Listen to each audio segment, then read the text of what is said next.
Good everyone.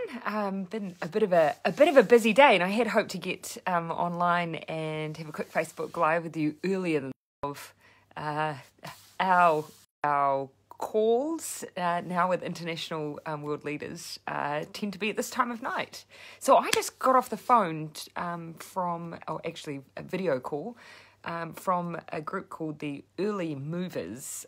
It's a collection of countries who have taken a particular approach on COVID-19, and it's just a chance for us to share some of our insights, some of our experiences, some of the work on tech.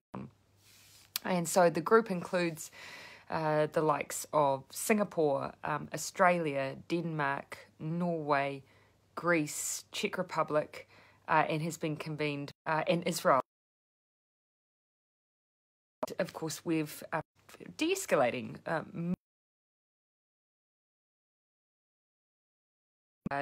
just bringing everyone with you while you're doing that, and so some real common ground there from shared experience of just trying to ease restrictions but keeping numbers low. New Zealand fares really well amongst that group. Most easing restrictions while still having, anywhere between 10 to 50 cases being reported daily, which means that obviously our case profile, 0 cases now for several days, compares really, really well. And we are really well placed, and we're making good progress, and the easing of our restrictions is much more rapid as a bit of a My connection is very poor tonight, which has proven to be a struggle for me as I've done my calls with some of those leaders as well. Some of the issues that we were all really interested in learning from one another, though, that are coming into the market at the moment, they're not as accurate as some of the others. Tests aren't going to prove useful until we know that they have that level of accuracy that we need in order to use them at our border. Some of the other things discussed has been discussed are things like vaccine development and research. And this week, New Zealand released its vaccine, come out of the EU, called the ACT Accelerator. It's all about making sure that we are playing our role in international research and development, but also alongside that, we are preparing New Zealand manufacturing and research to not only look for manufacturing. So if you're interested, that was released this week as well by Minister Woods and the Deputy Minister Lee of Singapore. It's 1 year anniversary since we signed up to our Closer Economic Partnership that a year ago, and that feels like a very long time ago now, but it was a chance for us to catch up on some of the work we've been doing together through COVID-19, including New Zealand, making sure that Singapore continues to access our produce. In particular, he mentioned they're now receiving New Zealand lamb, New Zealand pork, and that's making a big difference to them. On the flip side, we are accessing from them supplies for testing for COVID and other medical equipment. It's just an example of where those relationships have been really important to us through this period. Otherwise, it's been a busy week as we continue to track and report on some of our initiatives that we've put together for business in particular, small business in particular. So I reported today on Facebook, you might have seen, business loans having been processed. I think we're up to well over 90% of loan applications being processed now, predominantly to small business with interest-free loans. And that's just one of many support products that we've produced as a government to help as small businesses start their recovery. Some, of course, are still in a very difficult spot who aren't able to operate even at level 2.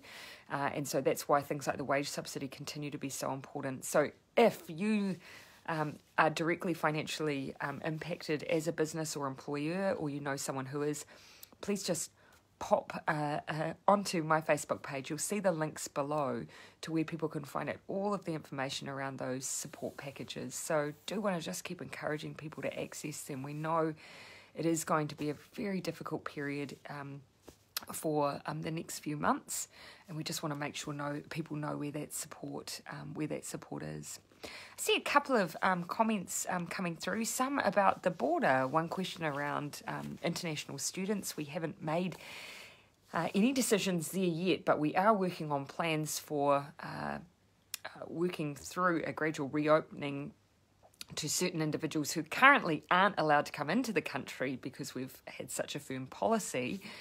But of course, there are those who are legally have a right to be here. They might, for instance, be a student with a student visa.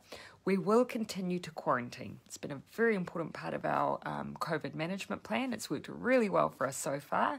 And even when we work to move to level 2, we will continue to quarantine as well. So just want to assure everyone of that.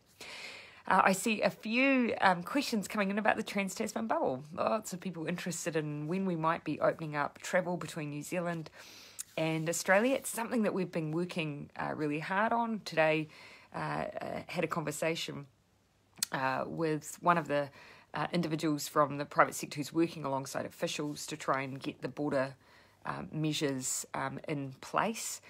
While we're doing that work, that then gives us a bit of time to spend a bit more time at level 2, and likewise for Australia as they ease their restrictions, to check that we don't have any ongoing issues. Australia has had a few more cases over a period of weeks, but still very, very low numbers, so absolutely on the right track. New Zealand, none for some days now, so we just want to make sure that we're both in the right spot where we can have travel between us without requiring quarantine, because that's the key. I doubt anyone would want to travel short periods of time if they're spending 2 weeks of their holiday in a hotel.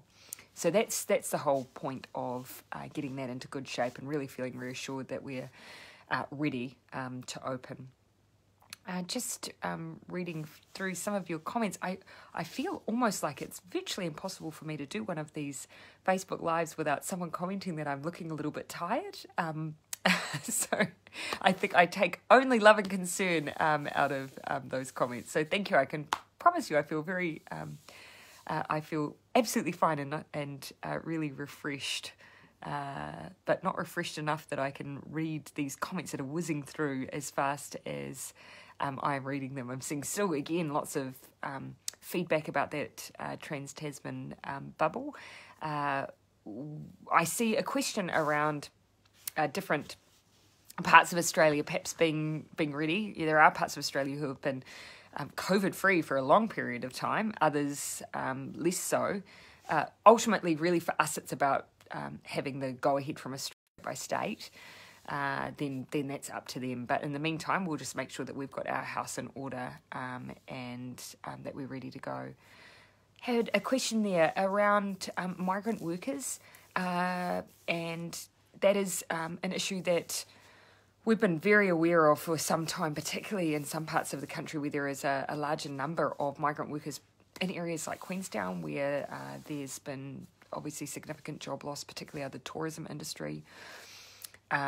We have emergency management teams on the ground. We're being able to provide direct support. So the really key message there is they do have the flexibility to help with fixed costs like accommodation. It's not just food and it's not just food parcels. So that help is there. If you know anyone who's in that support emergency management team in your region, they are funded to provide that support. In the meantime, we are working on a longer term solutions for some individuals who have been caught in those situations where they're legally able to work here but have lost jobs but haven't been able to access government support because of eligibility issues. I have a question there from someone around eligibility of coming into the country. Yes, if you are the partner, husband, wife, civil union partner of a New Zealander, yes, if you're travelling with them, you can travel into the country. Immigration New Zealand do suggest just notifying them ahead of time just to make sure that eases your travel. But if you're travelling together, then that is an easier option. If you are not travelling together, you do need to contact Immigration New Zealand and just make sure that you've given that approval to come to travel in to the country. again, just some final questions about moving to level 1. So we're looking at our settings again on the 8th of June, and we've said that we expect no later than the 22nd of June we'll be in a position to move. So that should give everyone good level of confidence, having spent those two cycles of COVID cycles without, we hope, with low or no cases, that we're ready to move.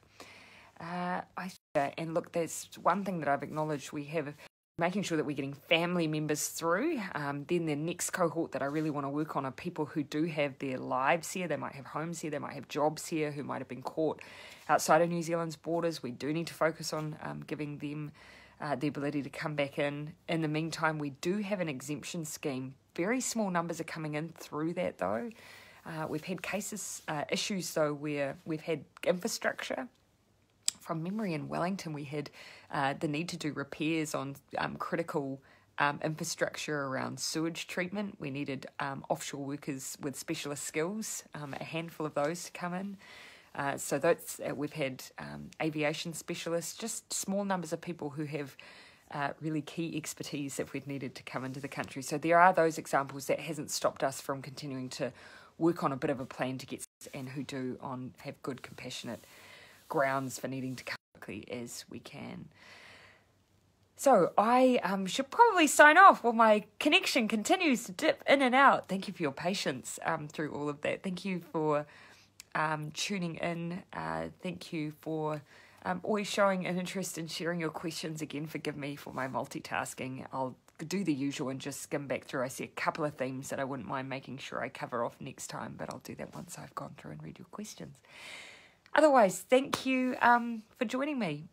Enjoy the rest of your evening, and in anticipation of the weekend and the long weekend, make sure you get out and enjoy a little bit of New Zealand that you haven't seen before.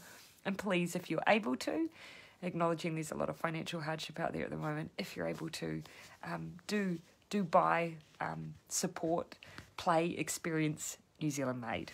Take care, everyone.